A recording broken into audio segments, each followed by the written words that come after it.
चलो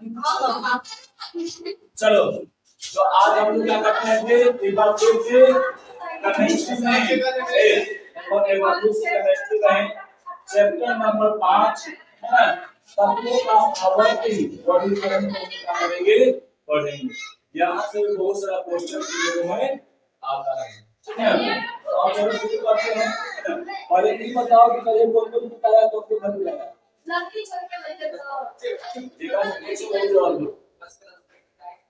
क्या चलो नहीं गया था, वीडियो मेरे पास है ना, क्या है सुनवा का बात हमारे को सुना तो सुनवा हो गया 4 घंटा। अब बिहार या परसों में हो सकता है कि लड़कियों का भी वही धंधा परसों है ना, क्या गलती शब्द था, गलती है ना, शब्द मीनिंग वाला था उसमें, समझी। और कब बात से हल्ला करता था, आज क्लास में भी हल्ला करेगा सब, लेकिन अब जो है लड़की के ध्यान से मंगल से मार के लड़कियों को भी वैसे नहीं किया जाएगा जैसे लड़कों को किया जाएगा। अरे उसको नहीं किया जाएगा जो हल्ला नहीं करता है, उसको किया जाएगा जिसको जो हल्ला करता है, ठीक है। चलो अब हम क्या करते हैं, नाउ अपना गेट डिजाइन नाउ जाइन अगर यहीं पर चिन्ह उसको आगे करें, तुमको लगा दी हवा आ जाए, ठीक है। लो चलो ये क्या है जी, ये आवर्त सारणी है हम लोग का, क्या है तेरा आवर्त सारणी, और ये समझा। इसको तुम देखा होगा, टाइम का नहीं है, टाइम में है कि नहीं बताओ क्या, तो ये चप्पल है एक आउटर लगे। अब उसके बाद देखो ये क्या है जी, ये जो है तुमको क्या दिख रहा है बोला, इसको कहते हैं आवर्त सारणी, क्या कहते हैं जी, आवर्त सारणी।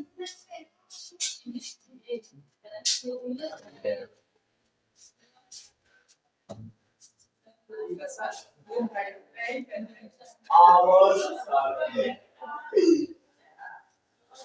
शुरू हो गया, तो वैसे ना ये क्या है जी, आवर्त सारणी। एकरा में देखो पहले, एकरा में अब जो है ना आवर्त सारणी में बता चुके थे कि 1 से लेके 118 को क्या हो चुका है जी, अभी तक हो चुका है, समझा। जिसमें से क्या है जी, जिसमें से हम लोगों को कितना 94 या 98 मिल सकता है, 94 93 से पूछ सकते हैं ना, क्या है जी, प्राकृतिक है, क्या है प्राकृतिक,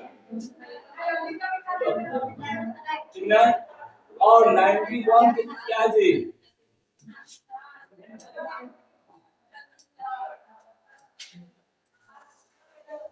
और यहाँ पे 91 या 92 है ना, 91 या 92 क्या है जी, धातु है, प्राकृतिक है जी, क्या है जी, धातु। और एकरा में से बोले थे कि 20 को क्या है जी, अधातु है, ठीक है। और उसके बाद जो है क्या है यहाँ पर 7 लोग धातु है, सब बता चुके थे ना जी, बताओ ये सब बता चुके थे ना हम, बता दी ना। तो यही सब के बारे में आगे डिटेल से पढ़ना है, पूरा इसी को पढ़ना है, क्या डिटेल में पढ़ना है, समझा। उससे पहले हम लोग आते हैं यहाँ पर चैप्टर में, ठीक है। चैप्टर नंबर 5 से जानता है, समझो कि तुम्हारा केमिस्ट्री का क्या है जी, लास्ट चैप्टर है। अगला चैप्टर जो है ना वो क्या है, प्रोडक्शन वाला है सब, तो ओकरा में तुमको क्या मिलेगा, ओकरा में तुमको जो है आधा पढ़ने कहाँ पे एसएसटी में पढ़ लेगा, फिर ऐसा कि तुम रात में हम तो रात निकला है ना। देखो तत्वों का वर्गीकरण,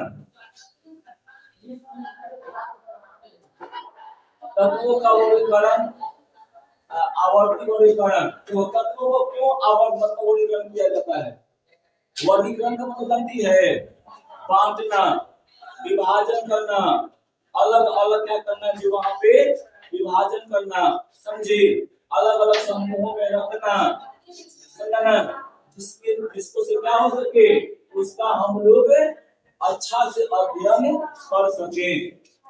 समझा जी। अगर तत्वों का वर्गीकरण करेंगे बढ़िया से ना, तब क्या होगा, तुम सुनेंगे ना, ध्यान से बात कर देंगे, मत आना ध्यान से, समझे। टाइम पर नहीं आएगी समझ मत आना। कितना में तुम आ रही, देख रही कितना बजे आ रही है, जो टाइम से नहीं आएगा मत आना ध्यान से। कम से कम बोले 6-5 तक पहुंच जाओ, इसका मतलब क्या, एकदम तकरीबन नहीं चल जाएगा, यहाँ पे दलान खुला हुआ है। अब उसके बाद देखो, तत्वों का वर्गीकरण हम लोग करते हैं, किसके लिए करते हैं जी, तो उसको अच्छे से मतलब अध्ययन करने के लिए, है ना, कैसे मतलब उसको कौन से ग्रुप में और पहचानने के लिए। मान लो कि यहाँ पर अपना सब लेवल को मिला दें, और जितना क्लास चल रहा है चारों पांचों, इन चारों पांचों क्लास को मिला दें, तो क्या हमको पता चलेगा कि कौन कौन से मतलब का है। कुछ और अनजान आदमी से बोले कि सर इसमें से 7वां क्लास 8वां क्लास 9वां क्लास के बच्चे को कितना निकालिए, क्या कोई निकाल पाएगा, कोई नहीं निकाल पाएगा, समझे ना। तो उसके लिए क्या किया जाता है, यहाँ पे वर्गीकरण, यहाँ पर सबको अलग अलग बांटा गया है, सबका अलग अलग क्लास है। तो क्या हो रहा है यहाँ पर उससे जो हो रहा है कि वो लोग जो है 7वां क्लास अलग है, 8वां क्लास अलग है, 9वां अलग है और 10वां अलग है। जिससे क्या होगा, बाहर वाला आदमी आएगा या कोई भी आदमी आराम से पहचान सकता है कि 7वां के है, वो 8वां के है, वो 9वां के है, वो 10वां के है ना। कोई लेने मतलब सब मतलब वो आराम से कर लेगा जी, पहचान लेगा। इसीलिए तत्वों का भी यहाँ पे वर्गीकरण करना शुरुआत हो गया था, मतलब वर्गीकरण किया गया। अब देखो, जैसे में तो शुरुआत में तो कम तत्व था, है ना, तो शुरुआत में कम तत्व था तो वर्गीकरण न भी करता तो कोई काम मतलब चलता, लेकिन अब कितना हो गया 118 में। कैसे उसका गुण नेचर, है ना, कैसे हम पहचान पाते, कैसे हम जान पाते कि वो कौन सा तत्व है, उसका नेचर कैसा है ना। तो इन सब को पहचानने के लिए क्या किया जाता है कि तत्वों का वर्गीकरण किया जाता है। देखो, तत्वों की संख्या धीरे धीरे बढ़ती गई, है ना, तत्वों का संख्या क्या होता गया, धीरे धीरे बढ़ता गया। उन्हें याद रखना, समझना और उनके गुणों को जानना कठिन होता गया। जैसे जैसे मान लो कि 10वां में थोड़ा सा बच्चा है, क्या है, सब एक ही में रखे हुए हैं। मान लो कि अगर 200 300 400 बच्चा हो जाए तो क्या सबको एक ही में पढ़ाना संभव होगा, नहीं होगा। तब क्या किया जाएगा, section A section B section C करके ऐसे बांटा जाएगा। जैसे स्कूल में होता है, बच्चा रहता है ढेर माने, तो क्या किया जाता है, वो प्रोग्राम में सेक्शन ए सेक्शन बी करके बांट दिया जाता है ना। तो और उसको रखने में भी क्या होता है, उसको वहां पे बोलने में भी अच्छा होता है। अब देखते बार कहां से रहेगा, 100 से बोलना पड़ेगा, 400 हाजिरी बोलना पड़ेगा, 1 घंटा क्या लग जाएगा जी, वहां पे 1 घंटा लग जाएगा हाजिरी बोलने में, है ना। तो इसके लिए क्या होता है, सबकी वर्गीकरण किया जाता है, सबको अलग अलग रखा जाता है। इसलिए वैज्ञानिकों ने उन्हें कुछ विशेष नियमों के आधार पर शब्दों को बांटने की आवश्यकता महसूस की और उसको हम लोग बांटना शुरू कर दिया। तत्वों के वर्गीकरण की आवश्यकता के कारण क्यों मतलब हम लोग बांटना शुरू कर दिए, तत्वों के गुण को समझने में सुविधा होना चाहिए था, है ना। अगर वर्गीकरण किए तो क्या होना चाहिए थी, वर्गीकरण कर रहे हैं तो सुविधा तत्वों का वर्गीकरण कर रहे हैं तो उसमें क्या होना चाहिए, सुविधा होना चाहिए। तत्वों का वर्गीकरण क्यों किए, सुविधा के लिए। पहला अपना क्या हो रहा है कि गुणों को समझने में सुविधा होती है ग्रामीण, है ना। तत्वों को व्यवस्थित ढंग से रखा मतलब जाता है, नए तत्व की खोज में मदद मिलता है और तुलनात्मक अध्ययन करने में सहायता करता है, समझा। अब मान लो कि यहाँ पर देखो, अब हम बोले कि यहाँ कोई तत्व है, ठीक है, तो यहाँ पर इसके अपेक्षा में कैसा है, तो एक और में अंतर करके हम लोग इसका अध्ययन नहीं कर सकते आराम से। एक का जितना होगा तो मतलब कितना होगा, चाहे उधर धातु है तो उधर अधातु है, तो यहाँ पे हम कह सकते हैं कि इधर कुछ और है, इधर धातु है, तो इसकी अपेक्षा क्या रहेगा, अधातु रहेगा। ऐसे में हम लोग क्या करते हैं, तुलना करके हम लोग यहाँ पर जान सकते हैं। अब देखो वर्गीक तत्वों के वर्गीकरण के निम्नलिखित लाभ प्राप्त होते हैं।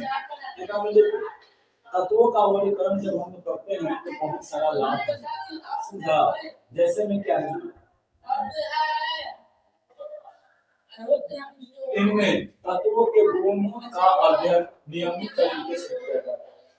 क्या होता है कि तत्वों का गुण का हम लोग अध्ययन जो है वो सीरियल तरीके से, और क्या करते हैं कि नियमित तरीके से हम लोग करते हैं।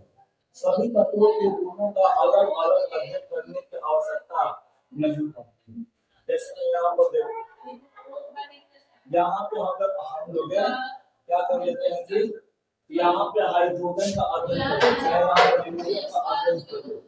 अब एग्जाम में से अगर हम लोग को संयोजकता के बारे में पढ़ना होगा ना, संयोजकता के बारे में अगर पढ़ना होगा तो हम लोग को बुझाएगा क्या कि सब से सब क्या है ना, सब में संयोजकता एकड़ जितना एकड़ होगा उतना क्या होगा, समझा। तो ये जो हम लोग का गुण जो है में पहुंचना है कि जितना संयोजकता एकड़ होगा उतना एकड़ होगा, जिसके कारण हम लोग को एक तत्व के दान देते हैं पूरा मतलब जैव तत्व रहेगा। अगर मान लो दो से करता है, दूसरे करता है, पहला में क्या हो जाएगा, और ये तो क्या जाएगा यहाँ पर पूरा इसको हम लोग क्या कर जाते हैं, यहाँ तक जान जाते हैं कि यहाँ से इसका दूसरे करता होगा तो इस सब का दूर हो जाएगा, समझा। यहाँ पर देखो प्लस में होगा, यहाँ पर देखो, यहाँ पे मान लीजिए हीलियम को पढ़ लिए तो यहाँ पर क्या जान जाएंगे जी कि हीलियम अम्लीय गैस है, यानी हर ग्रुप में जितना भी समूह होगा तत्व होगा तो सब क्या रहेगा, अम्लीय रहेगा, है ना। क्या नहीं, यहाँ रेडोन का, ठीक है। देखो हीलियम को अगर पढ़ लेंगे कि क्या है यहाँ पर अक्रिय गैस है, यहाँ पर समझेंगे एकल रूप में जो रहेगा वो सब क्या रहेगा जी, अक्रिय गैस है, ठीक।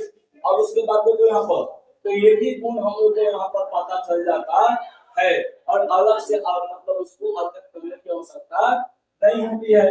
किसी समूह के एक विशिष्ट तत्व के गुणों की जानकारी हो जाने पर उस समूह के अन्य तत्वों के गुणों का अनुमान लगाया जा सकता है। मान लो कोई एक तत्व का गुण पता चल गया तो ग्रुप में जो भी मतलब है ना तत्व उसका हम पता लगा सकते हैं।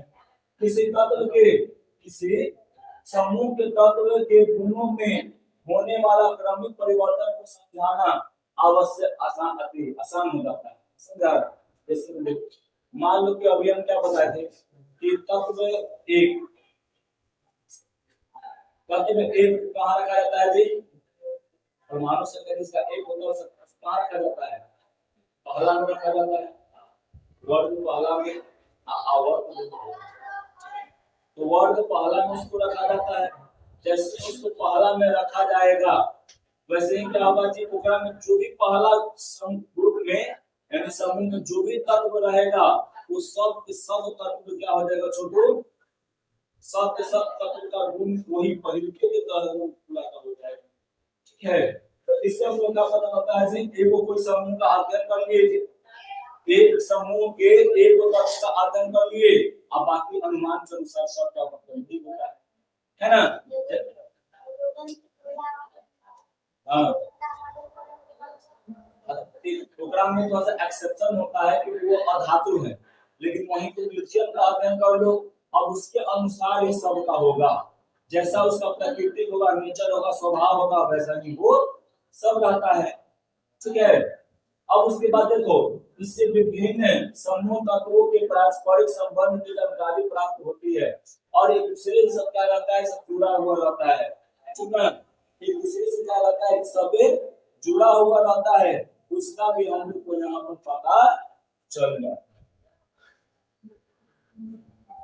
सब पढ़ा चुके हैं जी। आवर्त सारणी में तत्वों की उपस्थिति कितना तत्व है सब जानता है, अभी भी बताया, अब भी बता दिए, है ना। अब देखो तत्वों का वर्गीकरण के प्रारंभ प्रयास, यानी अब तत्वों का वर्गीकरण कर दिया ये शुरुआत। ठीक है, वहां पे पढ़ रहे थे क्या उधर में अभी तक, कैसे कर सकते हैं, क्यों कर सकते हैं, समझा, काहे कर सकते हैं, क्यों आवश्यकता पड़ी, ये सब पढ़ रहे थे। क्यों आवश्यकता पड़ी छोटी, क्योंकि तत्व बहुत ज्यादा हो रहा था, उसको अगर समूह में नहीं बांटते समझ में दिक्कत होता है। फिर उसके बाद अगर एक का अध्ययन करते हैं उसी के अनुसार उसका जितना भी समूह में रहता है तो उसका हम क्या करते हैं पता चल जाता है। ठीक है, उसका गुण कैसा, धर्म कैसा है, उसका प्रकृति कैसा है, कैसा स्वभाव के है, जो इन सब चीजों का पता चल जाता है। ठीक, तो इन सब चीजों का पता हमें क्या करता है वहां पर चल जाता है, और उसी के आधार पर यहाँ पर अब वर्गीकरण क्या होता है जी, शुरू होता है। देखना, तो अगर देखो ये वाला जो बात है ना, ये अगर याद रखेगा तो भी ठीक, न रखेगा तो भी ठीक, लेकिन कहीं कहीं पे बुक में दिया जाता है कि प्राउस्ट ने सबसे पहले तत्वों का वर्गीकरण हाइड्रोजन के आधार पर, लेकिन कहीं कहीं ना दिया जाता है, अभी बिहार बोर्ड में दिया जाता है कि सबसे पहले तत्वों का वर्गीकरण डुबेल ने नियम में किया, समझा। लेकिन कहीं कहीं पे दिया जाता है, इसलिए हम यहाँ पर लाके यहाँ पे दिए हैं, समझा ना। और याद रखना, अगर ऑप्शन में रहे तो मारना है और नहीं रहे तो छोड़ देना। ठीक है, तो याद रखना तत्वों का वर्गीकरण जो प्राप्त किए थे वो किसके आधार पर किए थे, हाइड्रोजन के आधार पर, समझा ना। देखो क्यों किए थे, हाइड्रोजन का परमाणु संख्या होता है 1, ठीक है, 1 होता है, एक का परमाणु संख्या जब 1 होगा तो याद रखना जितना भी ये जब परमाणु संख्या का 1 होता है ना, इसके कारण इसको परमाणु भी ऐसे भी कहा जाता है, ठीक ना। तो इसी के आधार पर क्या करते थे पराग जो है वर्गीकरण किए थे, लिपिड निर्धारण करता है सर कि इन पर जो है वर्गीकरण ज्यादा दिन नहीं चल पाया, मतलब वो नाम में भी लगभग नहीं आया। देखो तत्वों का वर्गीकरण जो है ना, ये 18वीं सदी में 18वीं शताब्दी में शुरुआत हो गई, यानी 1700 से 1800 बीच के में क्या हुआ था, मतलब शुरुआत यहाँ पर हुआ 1700 ईस्वी से के बाद, और 1800 ईस्वी के पहले क्या हो गया था इसका जी शुरुआत, ठीक है। और सर्वप्रथम जो है ना कौन, यहाँ पे जो लभवाजे आते हैं कौन आते हैं जी, यहाँ पे बुक में है लभवाजे का नाम, तो लभवाजे जो है ना वो धातु और अधातु के आधार पर क्या कर दीजिए वर्गीकरण, एक तरफ क्या कर दिए, एक तरफ धातु को रख दिए और दूसरी तरफ क्या कर दिए और धातु को, समझा ना। और ऐसे करके तत्वों को यहाँ पर रखते हुए चले गए, रखते हुए चले गए। तो याद रहेगा कि लभवाजे किसके आधार पर पदार्थों का वर्गीकरण किया, सॉरी तत्वों का वर्गीकरण किया, इसके मारे में छाप पर हम बता रहे धातु और अधातु का अंतर का दिया है, तो अंतर किसके में अंतर करेगा, खाली अंतर बोल तो कितना में अंतर करेगा, तो यहाँ बोलेगा कि धातु का फर्क है। देखो तो 18वीं शताब्दी में लभवाजे जो है का नाम लेबोजियर भी कहा जाता है, लेबोजियर, ठीक है, हिंदी में लभवाजे, इंग्लिश में लेबोजियर, समझा ना। तो लभवाजे ने क्या किया था कि 18वीं शताब्दी में शुरुआत कर दिया था, धातु और अधातु के साथ क्या कर दिया था जी वर्गीकरण शुरू कर दिया। और याद रखना रसायन विज्ञान का पिता कहा जाता है, कहा जाता है, हाँ लभवाजे को ही यानी लेबोजियर को ही रसायन विज्ञान का पिता कहा जाता है। नौवां क्लास अब उसके बाद देखो, अब उसके बाद क्या होता है कि इनका भी ज्यादा दिन चल नहीं पाया, यहाँ पर क्या हुआ ना कि अब जो है संयोजकता के आधार पर तत्वों का वर्गीकरण करना शुरू कर दिया। समझे? संयोजकता के आधार पर तत्वों का वर्गीकरण यहाँ क्या कर दिया गया? छोटे शुरू कर दिया गया। जैसे मित्र मान लो कि यहाँ पे हम पहला को देखते हैं, हाइड्रोजन को देखते हैं, तो इसके बाहर कक्षा में कई गो इलेक्ट्रॉन है? एक। इसका संयोजकता कितना हो गया? यहाँ पर लिथियम हो गया, तो लिथियम के बाहर कक्षा में कई इलेक्ट्रॉन? एक। तो संयोजकता कितना हो गया? बाहर कक्षा में पूछ रहे हैं हम। 2 इसका 3 होता परमाणु संख्या, इलेक्ट्रॉन की बात कर रहे हैं, कितना था? 1 हो जाएगा। फिर यहाँ पर क्लोरीन जानते हैं, प्लस में हो जाएगा 1, प्लस में 1 होगा, ठीक। अब क्लोरीन में जाता है 17, 2 8 1, तो इसका क्या हो जाता है जी? 2 8 7। तो इसका जो 1 इलेक्ट्रॉन मिलेगा तो इसका माइनस में 1 से आ जाएगा। उसी प्रकार से ऐसे मतलब जो है और वैज्ञानिक आए और संयोजकता के आधार पर क्या करने लगे जी? वर्गीकरण। लेकिन जैसे ही कुछ तत्वों के बाद आगे नहीं बढ़े तो यहाँ पर आए इन सब तत्वों के पास लोहा, कॉपर, निकेल, मैग्नीज, इन सब चीजों के पास, इन सब तत्वों के पास आए, तब इन सब तत्वों में क्या होगा जी?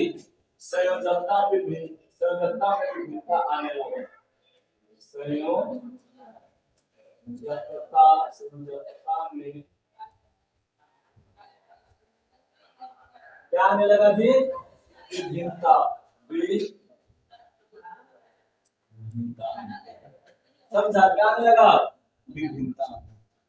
और वो विभिन्नता है कारण इसको भी यहाँ पर छोड़ दिया गया ताकि एकरा से भी अब काम होने जाने वाला नहीं। ठीक, तो पहला इनको चला गया, इनको भी छोड़ दिया गया ताकि ना कोई बात सही नहीं है, इनको भी छोड़ दिया गया कि ना आप सबका डिफिनेशन नहीं दे पा रहे हैं, है ना? क्यों? देखो, क्योंकि ये बोले थे क्या कि धातु और अधातु पर आइए वो और कौन आ गया जी? उपधातु आ गया, तो इनका नियम क्या कर गया? खेल कर दिया। अब संयोजकता के आधार पर तो देखो बात तो सही था कि आपको कुछ नियम आ रहा था सेम, लेकिन कहीं कहीं पे ज्यादा क्या हो रहा था? विभिन्नता। जो पहले था उसको कम हो जा रहा था, जो बाद था उसका ज्यादा हो जा रहा था, या जो बाद में था उसका कम, और जो पहले था उसका ज्यादा हो जा रहा था। तो ऐसे अलग अलग विभिन्नता आ रहा था जिसके कारण विभिन्न नियम याद रखना। ये नोट में 1800 ईस्वी में 1800 ईस्वी में केवल कितना तत्व था जी? 33 को। और वही कितना में 1865 में कितना तत्व हो गया था? 63 को हो गया। 1800 ईस्वी में कितना तत्व था जी? और वही कितना में 65 में कितना हो गया था? 63 को हो गया। सब नहीं, सब मिलजुल सरकार था। अब उसके बाद आए सबसे बढ़िया एगो वैज्ञानिक जिनका नाम क्या था जी? तो क्या है? डोबेरेनर या डोबेरेनर भी कहा जाता है ना? डोबेरियन भी कहा जाता है। तो इसका नाम जो था अलग अलग आपका था, हर एक बुक में दे रहता है, एनसीईआरटी में अलग में अलग दे रहता है। तो याद रखना डोबेरेनर का तुल्य नियम, ये बहुत इंपॉर्टेंट है, हमेशा पूछता है, समझा? और यही नहीं, तुमको 11th में भी काम आएगा, 12th में भी काम आएगा, कंपटीशन में भी काम आएगा, नीट का एग्जाम अगर देगा तो उसमें भी आएगा, जेईई का अगर तो पढ़ेगा तो जेईई का भी आएगा। तो समझो यहाँ से शुरुआत होता है और यहाँ से खत्म है, समझा ना? तो ये नियम बहुत मतलब है, ठीक है?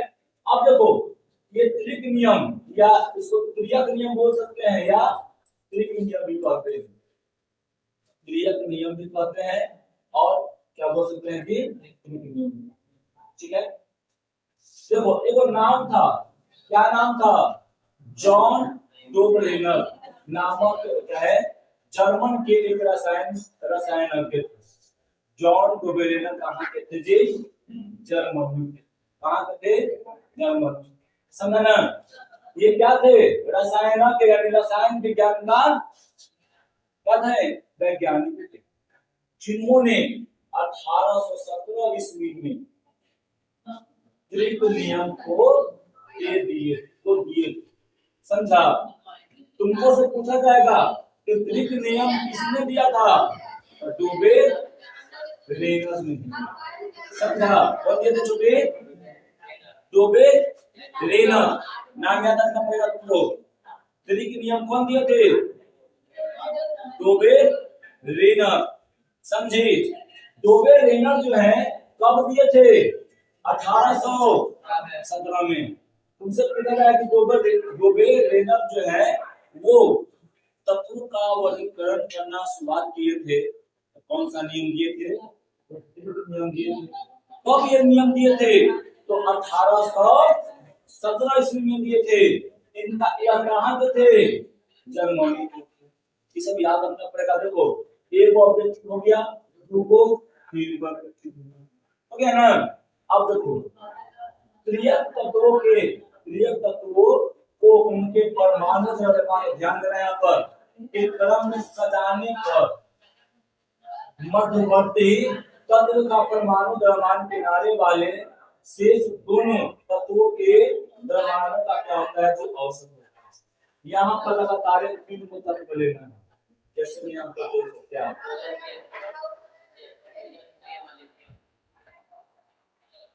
यहाँ पर कौन है जी? यहाँ पर हम ले लेते हैं क्या? कौन कौन? यहाँ लेते हैं लिथियम, सोडियम और इसका।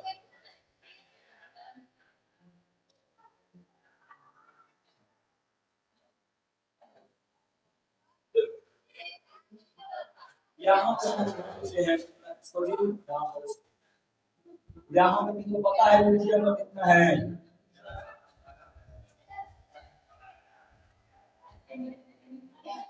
पता है कि लिथियम का कितना है? परमाणु संख्या 3, परमाणु भार 7। सोडियम में कितना है जी? 23 है परमाणु भार। और यहाँ पर पोटेशियम कितना है परमाणु भार? 39। अब उसके बाद देखो नाम आते है ना, नाम लिख दो तो बता लो। देखो अब क्या है ना कि हर दोनों तत्व के परमाणु भार को जोड़कर अगर 2 से भागा देते हैं तो इनकी सरका का क्या आ जाता है जी? परमाणु भार आ जाता है। औसत निकलना जानती है तो वही औसत यहाँ निकलता है। क्या बोलता है कि जब दो यानी 3 तत्व कम समांतर रहेगा, सोडियम पोटेशियम या कौन है जी? लिथियम सोडियम पोटेशियम रहेगा। अगर इन दोनों किनारे वाले का नियम में है कि दोनों किनारे वाले का परमाणु भार को क्या करते हैं? ओकरा जोड़कर 2 से भागा देते हैं तो बीच वाला का परमाणु भार को समझे? इसमें 39 इसका था पोटेशियम के, प्लस में 7 कितना है जी? लिथियम के। 2 से भागा देगा और निकालने के लिए इसका कहना। अब कितना हो जाएगा बताओ? 46 हो जाएगा। कितना हो जाएगा यहाँ पर जी? 40 हो जाएगा। बोलो कोई इसमें दिक्कत है? नहीं ना। तो ऐसे करके क्या निकलता? चूंकि यहाँ पर ये निकल जाता है। ठीक, तो उसी प्रकार देखो यहाँ पर दिया गया है ना, यहाँ पर मतलब दे दिया गया। अब उसी प्रकार यहाँ पर देखो क्या है? यहाँ पर देखो जो भी नियम वाला में हल्का फुल्का इधर से उधर क्या करेगा? भागेगा। तो उससे मतलब उतना में उतना जोर नहीं देना है। इसमें देखो यहाँ पर कैल्शियम का परमाणु संख्या 40 और यहाँ पर देखो कौन कौन सा कैल्शियम है? स्ट्रोंशियम और बेरियम है ना। तो इन तीनों तत्व लगातार है। समझा? और अब क्या करते हैं कि एक परमाणु भार और एक परमाणु भार आपस में क्या करते हैं जी? जोड़ देते हैं। जब जोड़ देंगे आप 2 से भागा देंगे तो कितना आएगा बोलो? 7 4 3 7 1 कितना कितना हो जाएगा बोलो? 2 से भाग दें कितना होगा बोलो? कर भागा क्रम में पहले जगह 8 बचा कितना भी 6 एक बचा 17 2 16 कितना हो गया? तो देखो एक का कम भी में आया है कि नहीं आया है? एक स्ट्रोंशियम का परमाणु भार होता है 87.5 तो एक एकदम पास में आया कि नहीं आया? पास में समझे? तो यही क्या बोल रहे थे यहाँ पर वो बोल रहे थे क्या बोले थे कि अगर 2 को अगर 3 को लगातार हम तत्व लेते हैं समझा ना और तत्व को क्या करते हैं यहाँ पर हम उसका परमाणु भार लिखते हैं और परमाणु भार के लिखने के बाद इन दोनों किनारे वाले का परमाणु भार को आपस में जोड़ते हैं और दोनों किनारे वाले का परमाणु भार आपस में जोड़कर दो से भागा देने पर क्या निकल जाता है जी? तीसरा का आ जाता है क्या? हम लोग को जो मध्य वाला रहता है ना तो उसका यहाँ परमाणु भार आ जाता है। यही क्या था? डोबेनियर का त्रिक नियम। सीधे याद क्या रखना है कि जब अगर 3 को क्या जी मतलब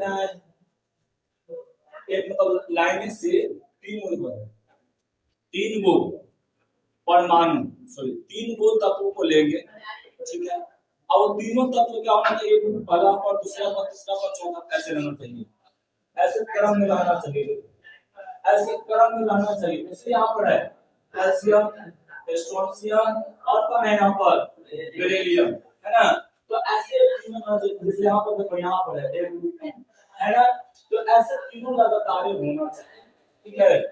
अगर ऐसे लगातार तीनों अगर तीनों लगता है तब क्या करना होगा हमें ना कि 2 को ऊपर एक ऊपर वाला और नीचे वाला का परमाणु भार जो होगा उसको क्या कर देना है? जोड़कर 2 से भागा दे देना है। 2 से भागा देगा तब क्या हो जाएगा जी? वो तब क्या हो जाएगा? जो बीच वाला रहेगा ना, जो बीच वाला रहेगा मतलब तत्व जो रहेगा उसका परमाणु भार आपको भी निकल जाएगा।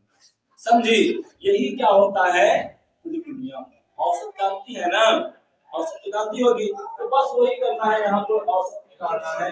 औसत निकाल के यहाँ पर तो बता जाएगा तीसरा का यानी तीसरा का परमाणु भार तुमको आ जाएगा। यही क्या था डोबेर नियम का। इसी के आधार पर डोबेर नियम जो है तत्वों का वर्गीकरण क्या करते थे? शुरू कर दिए थे।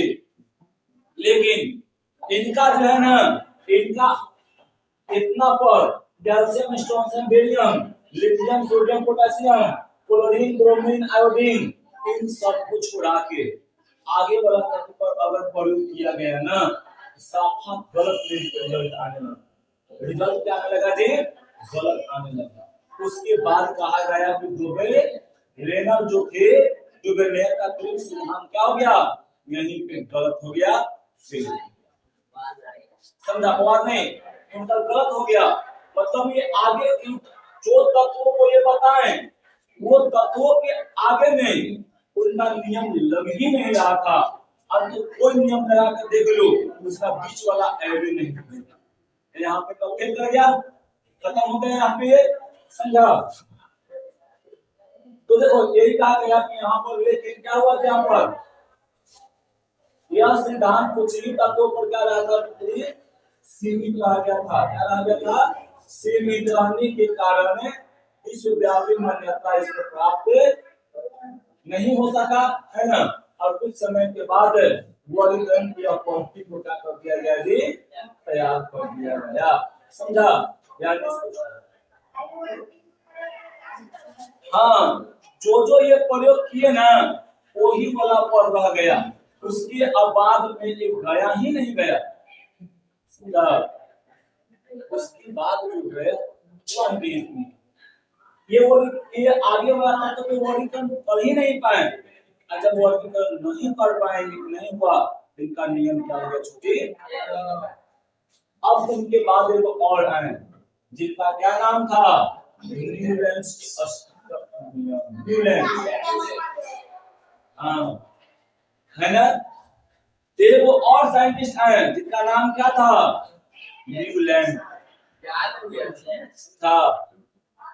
ये जो है आए और आकर क्या किए, जब डोबर्नियर का फेल हुआ तो ये बताओ टोबे रेनर कहाँ के थे, जर्मनी के थे। सांत्वना छोटी बताओ कब वो अपना सिद्धांत दिए थे, 1817 ईस्वी, याद रखा समझी। तब बैतालो तो तुमने महारानी नहीं बना था। अब देखो न्यूलैंड्स ने बढ़ते हुए परमाणु द्रव्यमान के क्रम में तत्वों को सजाया। याद रखना, अगर कोई साइंटिस्ट था जो बढ़ते हुए परमाणु द्रव्यमान के अनुसार तत्वों का वर्गीकरण करना चाहा, वो कौन था? पहला न्यूलैंड्स। हाँ नाम है न्यूलैंड्स, ठीक है। ये न्यूलैंड्स जो है कहाँ के थे जी, इंग्लैंड के थे। कहाँ थे, इंग्लैंड के थे, समझा ना। और देखो क्या किए थे न्यूलैंड्स ने बढ़ते हुए, याद रखना तुमसे पूछ दिया जाएगा कि सबसे पहले बढ़ते हुए परमाणु द्रव्यमान के आधार पर तत्वों का वर्गीकरण किया, कौन थे। और ये अपने बढ़ते हुए क्रम के अनुसार ये अष्टक नियम को दिए। क्या दिए थी, अष्टक नियम को दिए। अष्टक मतलब 8, ठीक है, उसको ये दिए। और यहाँ पर तो क्रम में तत्वों को सजाकर कब जी, 1865 ईस्वी में एक नियम प्रतिपादित किए, जिससे हम लोग क्या कहते हैं, न्यूलैंड का अष्टक। समझा। ये बढ़ते हुए परमाणु द्रव्यमान के अनुसार क्या किए थे, ये तत्वों का वर्गीकरण किए। तत्वों का वर्गीकरण करके ये क्या किए, आगे बढ़े। मतलब कब, 1865 ईस्वी में एक नियम देते हैं। उस नियम का नाम क्या होता है छोटे, न्यूलैंड का अष्टक नियम, ठीक है। न्यूलैंड के अष्टक नियम के अनुसार क्या है, देखो यदि तत्वों को उनके बढ़ते हुए परमाणु द्रव्यमान के क्रम में सजाया जाए तो किसी भी तत्व के प्रारंभ करने पर आठवें तत्व के गुण पहले वाले तत्व के गुण से क्या हो जाता है जी, समान हो जाता है। समझा। जैसा कि संगीत का आठवां स्वर क्या हो जाता है, स्वर, यानी समान होता है। यानी इनका कहने का मतलब ये था कि अगर हम तत्वों का वर्गीकरण करना शुरू करते हैं तो जो पहिलका तत्व लिखते हैं वो पहिलका तत्व आठवां तत्व के गुण के एकदम सेम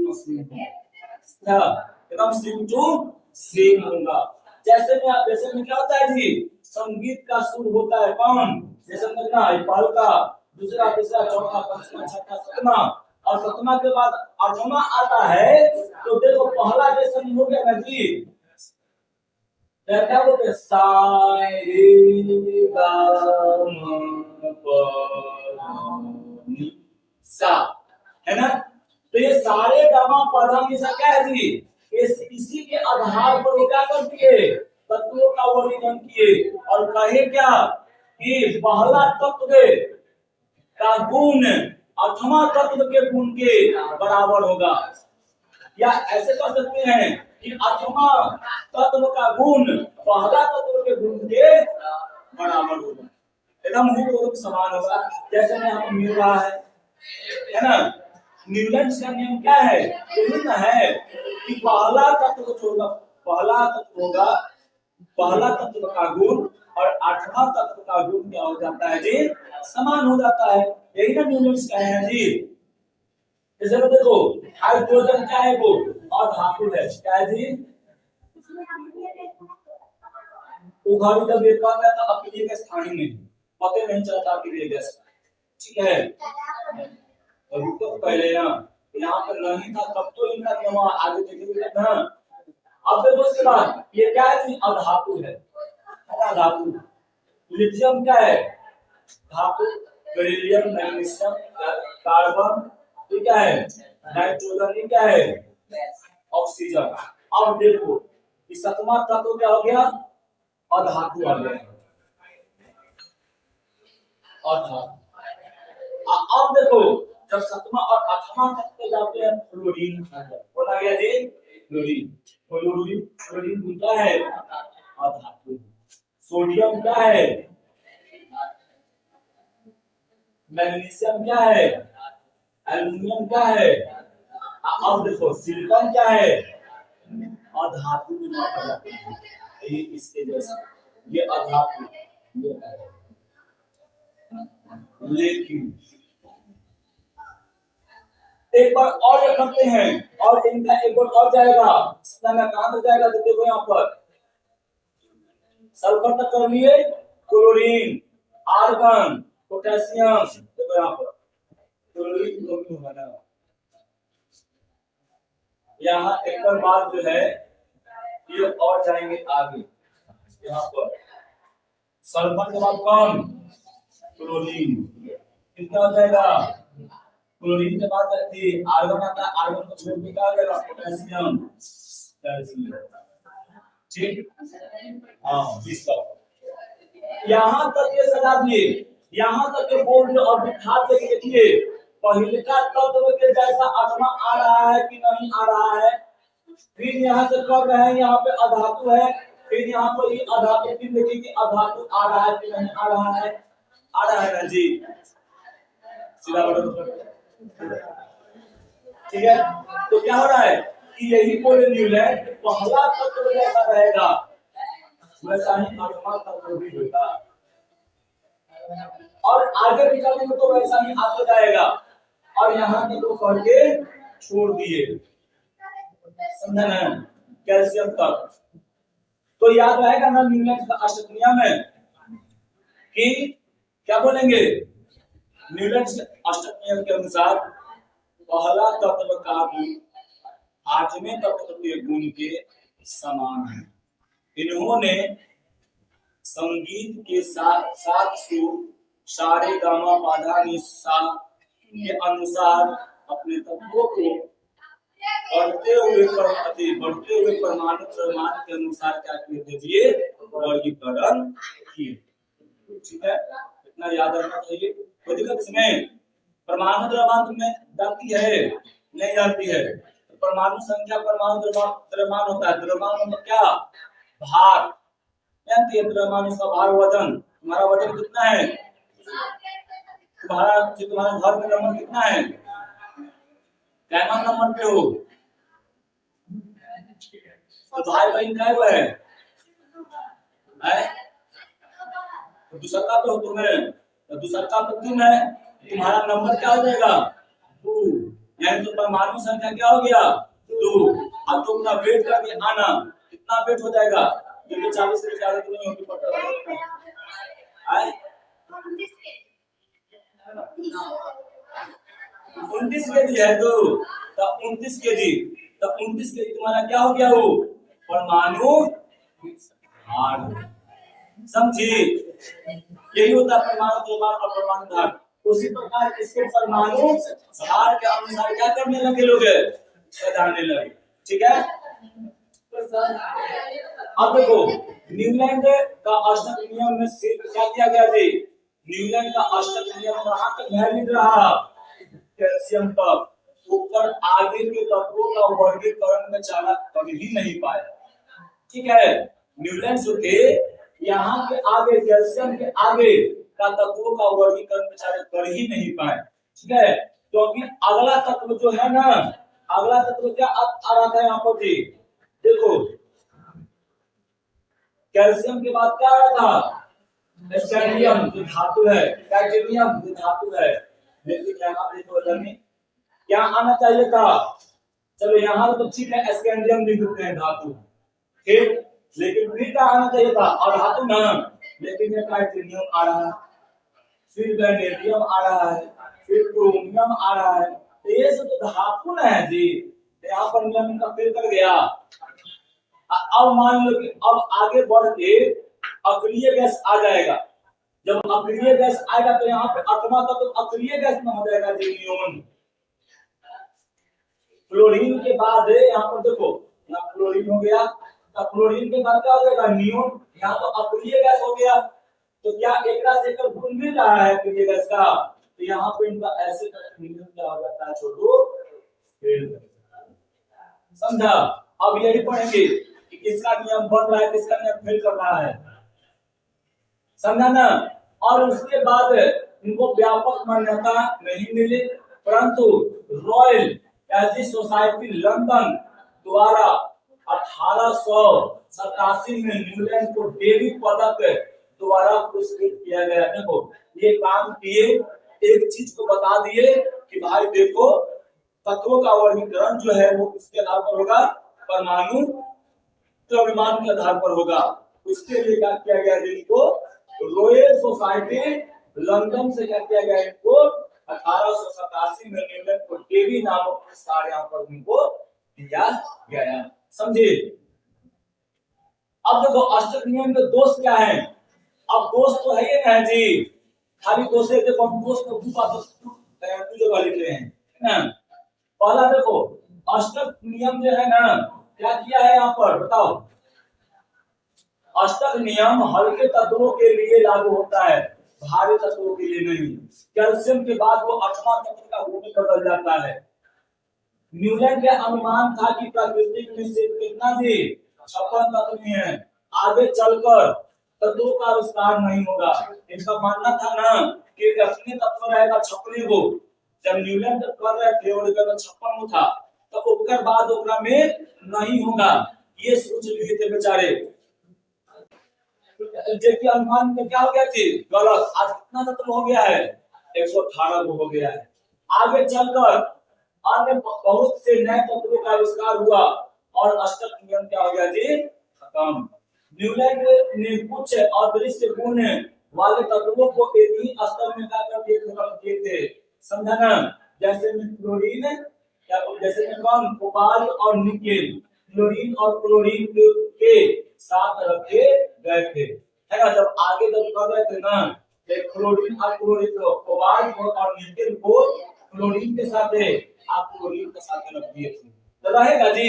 ये कोबाल्ट क्या है? धातु है, धातु है, इनको किसको है? अधातु।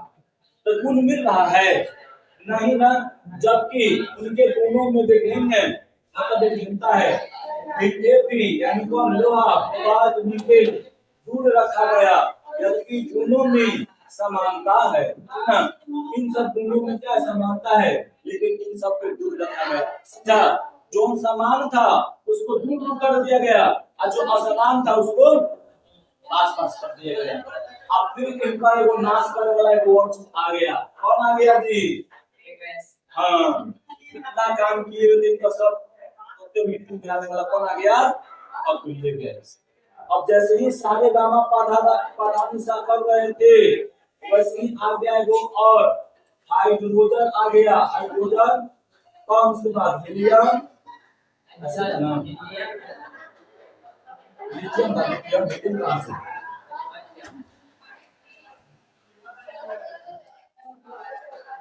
लिथियम, इसका क्या? Beryllium, boron, carbon, oxygen, nitrogen, oxygen, ठीक है। जैसे ही अक्रिय गैस आएगा तो मिश्रण अक्रिय गैस बन जाएगा। अब तक कहां? 8वां पर आ रहा था कौन? आ रहा था क्लोरीन। अब 8वां पर कौन आएगा? देखो तनी 1 2 3 4 5 6 7 8। 8वां पर आ गया पर क्लोरीन, ऑक्सीजन। फिर 9वां पर कौन आ जाएगा? क्लोरीन। 10वां पर कौन आ जाएगा? नियोन। अब बोलो तनी अक्रिय गैस को आते हैं क्या हो गया? यहाँ पर सब नियम के चेंज हो गया, नियम में ठीक है। अब देखो यहाँ पर एक और हम सिंपल तरीका में यहाँ दिए हैं क्या? अष्टक में 2 से यह क्या है जी, अधिक परमाणु वाले तत्वों पर लागू नहीं होता है, यानी हल्का पर होता है, भारी वाला पे नहीं होता है। अक्रिय गैसों की खोज हो जाने पर नवम तत्व और प्रथम तत्व की समानता भी हो रहा था, है ना। ये आठवां तत्व मतलब समान नहीं हो रहा था। यह नियम जो होता है प्रचलित न हो सका और आगे चलकर इसको ना रह गए बाद में, है ना। अब आते हैं वो और साइंटिस्ट, इसका नाम क्या है, लूथर नहीं, लूथर मेयर, क्या है इसका नाम, क्या है जी, लूथर मेयर नाम है ना। लूथर मेयर ने तत्वों के परमाणु भार का परमाणु आयतन, देखो लूथर मेयर दो चीज को अपनाए, परमाणु लूथर मेयर जो है दो चीजों को अपनाए, किसको लूथर मेयर जो है दो चीजों को अपनाए, परमाणु भार को आएगा परमाणु आयतन, ठीक है। ये दो चीजों को अपना कर क्या किए, उसका वर्गीकरण शुरू किए, है ना। उन्होंने अपनी वर्गीकरण को किसने बताया थी, लूथर मेयर जो है ना अपने वर्गीकरण को जो वर्गीकरण किए थे उसको ग्राफ में दर्शाने का काम है, समझा है। देखो मेयर का ग्राफ है, लूथर मेयर का ग्राफ है, कितना प्रकाशित हुआ 1800 से क्या 69 के 70 69 ना 69 मन करवाते हैं, काम देखो करवाते हैं, विज्ञान में से है ना। हम कोई तीनों के नाम पता नहीं कौन है, ऐसा 89 है, ये वाला है 79, हम तीनों में घबरा जाते हैं अभी भी, इसमें 79 आप क्या है अब जो अच्छी रहे, ठीक है। क्यों देखो कि यहाँ पर इनका ग्राफ कब प्रकाशित हुआ जी, में कब, मेंडेलीव के आवर्त सारणी के बाद, वो खड़े देखो इन्हीं के समय में, लूथर मेयर के समय पे ही एक और साइंटिस्ट थे जिनका क्या नाम था, दमित्रिक इवानोविच मेंडेलीव, क्या नाम है उनका जी, दमित्र इवानोविच मेंडेलीव, ये भी मतलब वही समय पर थे, समझी ना। और उस समय इन्होंने भी क्या किया वर्गीकरण, तो ये जो वर्गीकरण करने को बहुत बढ़िया से कर रहे थे, परमाणु दमित्री इवानोविच मेंडेलीव, है ना, मेंडेलीव को बहुत बढ़िया से कर रहे थे, परमाणु भार का आधार पर कर रहे थे, और जो तत्व नहीं आने वाला था नहीं था उसके लिए भी स्थान छोड़ रहे थे, तो इनका वाला सबको अच्छा लगा, और इनका बाद में लूथर मेयर का प्रकाशित हुआ, तो उनका वाला बेचारे के साथ चप गया और इनका वाला आगे आ गया, है ना।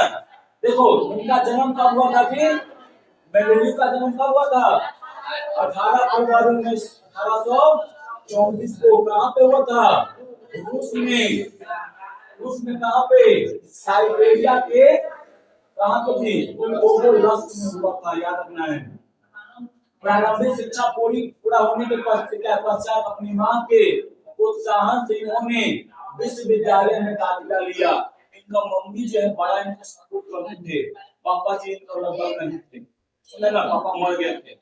उसके बाद जो है दमित्री मेंडेलीव जो है ना, ये बहुत क्या किए यहाँ पर जी, दमित्री मेंडेलीव जो है ना क्या किए, ये अपनी मम्मी के प्रोत्साहन से मतलब विश्वविद्यालय में दाखिला लिया, और 1856 में स्नातकोत्तर यानी स्नातक किए, एवं 65 में क्या करते थे, पीएचडी कर लिए, है ना, पीएचडी डॉक्टर को उपाधि मिल गया। 1867 में ये सेंट पीटर विश्वविद्यालय में सामान्य रसायन के प्राध्यापक यानी क्या बन गए थे, एगो शिक्षक के रूप में वहां पर नियुक्त हुए, कहां पर, सेंट पीटर विश्वविद्यालय में। कब हुए थे, 1867 ईस्वी में हुए थे। कौन से विश्वविद्यालय में हुए थे, सेंट पीटर में हुए थे।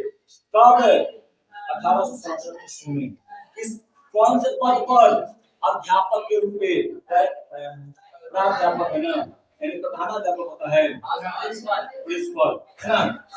अपनी मां के प्रेम से अभिभूत होकर इन्होंने सारी गिफ्ट आपने माँ को दे दिया, है ना।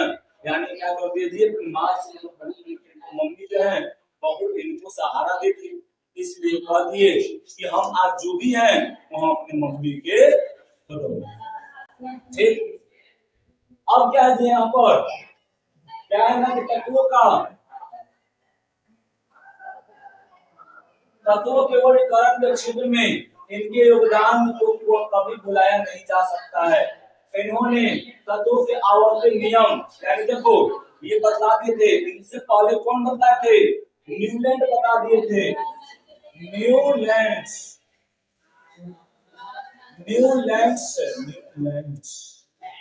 न्यूलैंड ने बता दिया था कि तत्वों का वर्गीकरण करना है तो उसको आवर्तित करना होगा। क्या करना होगा जी, आवर्त नियम के अनुसार चलना होगा। आवर्त नियम का मतलब क्या, उसको बार बार दोहराना, ऐसे बार बार दोहराना पड़ेगा, तब जाकर क्या होगा जी, वो तत्वों का वर्गीकरण हम लोग कर पाएंगे। तो इन्होंने भी तत्वों का वर्गीकरण करने के लिए क्या किया जी, आवर्त नियम का प्रतिपादन किया। और आवर्त सारणी आज मेंडलीव के आवर्त सारणी के रूप में मान्यता प्राप्त हो चुकी है। इसी सारणी की सहायता से आज नए तत्वों का मतलब आविष्कृत हो चुके हैं। यानी देखो ऐसा क्यों नहीं, इसके बारे में पढ़ेंगे जीवन पढ़ रहे हैं, इनके बारे में भी और आगे पढ़ना बढ़िया से। लूथर में बस उतना ही थे, ग्राफवा में कुछ नहीं था, ग्राफवा में था ना कि ये जहाँ पे यहाँ पर है फिर यहाँ पर, फिर ऐसे करके रखते चले गए, जो मतलब था ना एक जैसा, उसको कहाँ पे रखते चले गए, वो शीश पर रखते चले गए, बस यही था इनका। उनके बारे में ज्यादा नहीं पढ़ना है। अब उसके बाद देखो यहाँ पर क्या है ना, आवर्त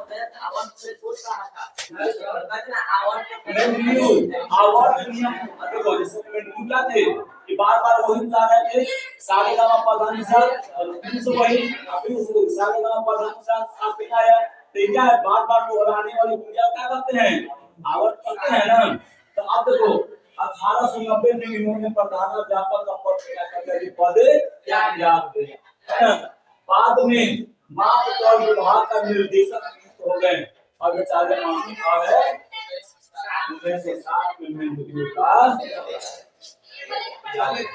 बेचारे ठीक है। आज हम लोग यहाँ पर मापतौल जोड़ने वाला समय इस समय इनका निर्देशक के रूप में डायरेक्टर होता है ना, उसके रूप में क्या यहाँ पर जिसका उनका नियुक्त हो गया था।